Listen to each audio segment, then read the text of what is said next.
Okay, let's talk a bit about proportion. So what is proportion? Proportion refers to the relationship between one part of a design and another part or the rest of the design. And it is used to compare sizes, shapes, and quantities. Right, so basically what proportion is it's an extension of balance. So how proportionate things are to one another can change apparent size or balance. So it isn't always about human anatomy, but that is a part of it. Right, so proportion is not only anatomy. A lot of people, when they hear proportions, they think, oh, we're going to learn about human anatomy. Not necessarily. We are going to go over it just a little bit, but that isn't all that proportion is. And good proportion tends to create harmony, which is an extension of balance. So when we think about proportion, we are technically figuring out how to work with balance and harmony. So I'm going to preface by saying it's a little tough to teach proportion since you need it with every element of art. It's not a thing that I can split up and go like, oh, this is how you use it with this element. This is how you use it with this element, right? So what we're going to focus on instead today is how to create good proportion within design instead, right? So I'm going to tell you a few steps that you can take or a few things to keep in mind. So number one thing that you want to think about when you're thinking about proportion within your artwork, the first thing that you probably want to think of is to place similar things together. So this is called similarity and proximity within Gestalt theory. We're not going to talk about Gestalt theory. Don't worry about it. I just thought I'd bring it up. So similarity within Gestalt theory is that things that are similar will automatically be grouped together. Proximity is things that are closer to each other are automatically grouped together. So if we kind of blend two of those, that creates good proportion within a piece. So things that are similar to one another should be grouped for good proportion, but this can be played with. So you don't necessarily have to do this. Things that are similar don't always end up together within a piece. Sometimes they're completely separate.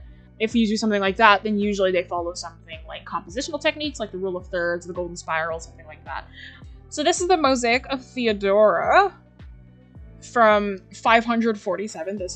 That's the year that it was made. We don't know the artist. So the interesting thing about this one is that with a lot of ancient artwork, when you study a lot of it, it often has the more important figures grouped together.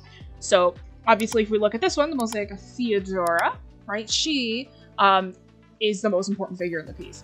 And as you continue to go outwards, the people slowly get less and less important. But we have our most important figures grouped together and as the focal point. Not only the figures, right, those general elements, but we also have certain color, right? We have these really bright blues and greens that are somewhat focused around here, this dark red, which is like only present within here, which is grouped together again to bring our eyes towards Theodora in the center. And that creates a certain type of emphasis within proportion. So you need to create proportionate focal points. That's number two.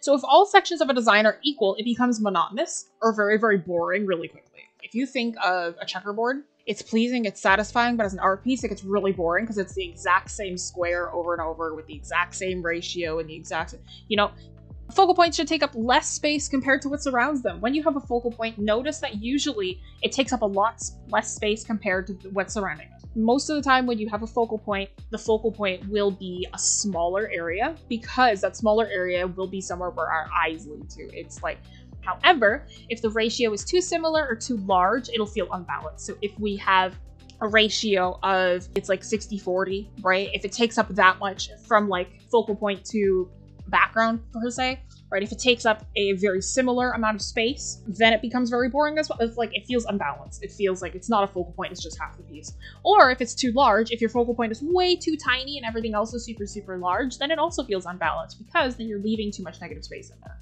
This example is called The Dentist by Gerard van Honthorst. With this one, it utilizes lighting and color to create those proportionate focal points. So obviously our main focal point is right here. It's the tiniest source of light on the piece, but it is the brightest source of light as well. What's happening is there's a candle right here and it's reflecting directly onto this man's face, right? We have this super, super tiny area. The light continues to reflect off of other people. So really, if we were to think about what the actual focal point is, it's kind of like that, right? Our focal point is more like that compared to just this. Even though this is where we go first, that really, really tiny area of effect, this right here, this whole kind of general area is our focal point. Step number 3 is don't arrange your elements mathematically. So when we think of that, right, perfect fractions within your artwork, I kind of mentioned it earlier. Perfect fractions, so a half, a third, a quarter, etc., can be very monotonous because it's too exact. It's too like It usually looks better, feels better to feel around and get a sense of what you want rather than worry about perfection. Sometimes when we're working, you know, we get caught up in like, oh my gosh, it's not exactly a half, or like, oh my god, it's not exactly like a quarter of the piece. Don't do that. You know, it's a very mathematical way of looking at it, and what that creates is a very, very monotonous, kind of boring design. So it's usually more dynamic when it's not exact. So number 4 is create harmony. Make things fit together. Make things feel like they work together, right? So for example, we have human anatomy.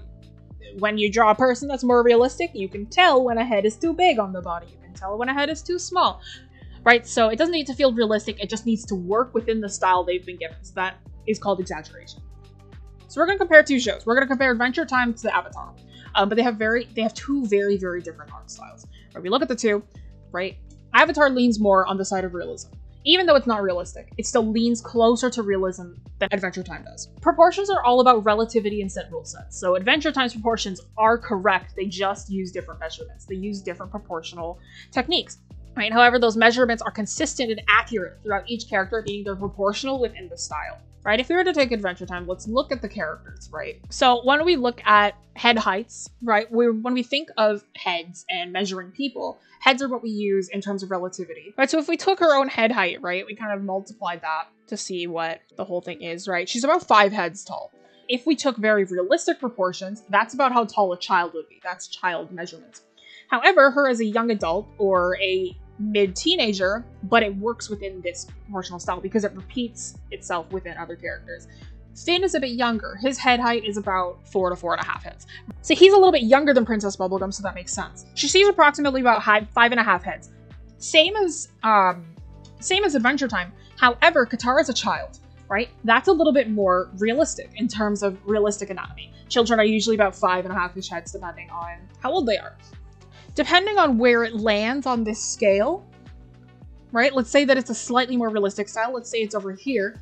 When we work with that slightly more realistic style, we expect it to look more real in terms of proportions, right? That's why, say if we have a style, something stylized like a manga, a lot of the times anime and manga use more realistic proportions. If we see a manga character who has hands that are too big, a torso that's too long, right? It feels incorrect because it doesn't match the style that it's been given. If we have a style that looks like Adventure Time, if it leans more to pure cartoon and we see very realistic proportions, that feels off. Because then it's like, whoa, whoa, whoa, you have this super cartoony style. Why are you using such realistic proportions? So depending on the style that you've been given, you need to work proportionally with there.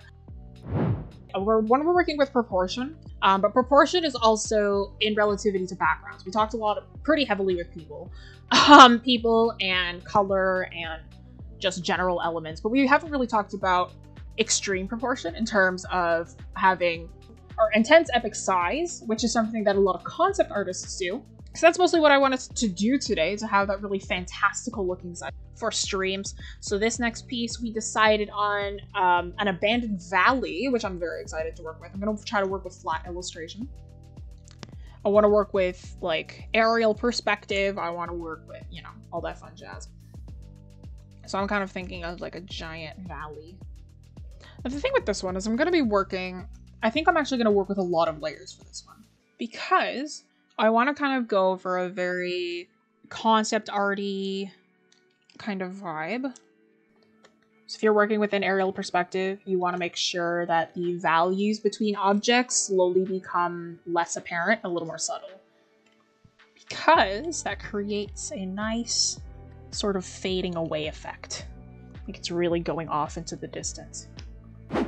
If you'd like to support the channel and the creation of free arts education, become a member on Patreon.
So Kirby's going to be a very heavy kind of contrast to what we're looking at right now.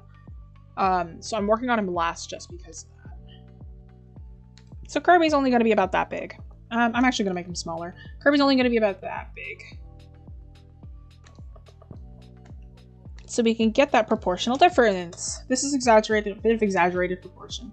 This is something that a lot of concept artists do. Very, very heavy proportional difference.